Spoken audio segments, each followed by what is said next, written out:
Ski season. It's finally here. And what better way to create lasting memories than getting up in the Sangre de Cristo Mountains above Santa Fe and skiing on some of the best snow in the world. My name is Daniel Gibson, and I'll be your host for this series of video shorts focusing on fun, interesting, and useful insights into people, places, events, and tips on getting the most from your New Mexico skiing and snowboarding. I grew up in New Mexico skiing on wooden skis with wooden edges and leather lace-up boots right here at Ski Santa Fe. And I've been covering the regional snow sports scene in my weekly column Snow Trax for some 30 years, and it's currently running on santafe.com.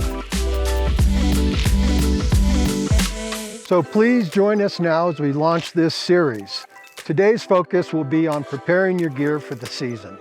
So we're going to start off today by showing you a few examples of really trashed equipment, particularly the snowboard, but the same principles apply to skis. If your snowboard or ski base looks like this with all these gouges and nicks, you're in need of a ski or snowboard tune-up. The edges here are also rounded, so they're not going to really bite on ice, and you're going to slip out of your turns. And up here on this part of the snowboard, it's called your sidewall. This is a board killer right here. That is delaminating, water is getting inside, it's warped the board, so that really can't even be fixed, I don't think. So at the beginning of the season, and maybe even once or twice during the course of the seasons, get your skis tuned and waxed and your snowboards, and it might prevent you from really eating shit. Oh. And here's an example of a nicely tuned ski. The edges have been sharpened in an automatic machine, which is better than hand doing it. A structure has been applied to the base of the ski to help channel off water. It's been smoothed, and a nice layer of wax has been applied. You're going to get a higher performance. It's going to glide better. It's going to be easier to initiate the turn.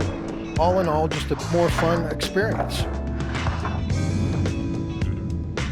The other thing that you're going to want to take a look at is the condition of your boots and your bindings. Particularly with ski boots, heels and the toes tend to get worn out over time, and you'll create a large gap.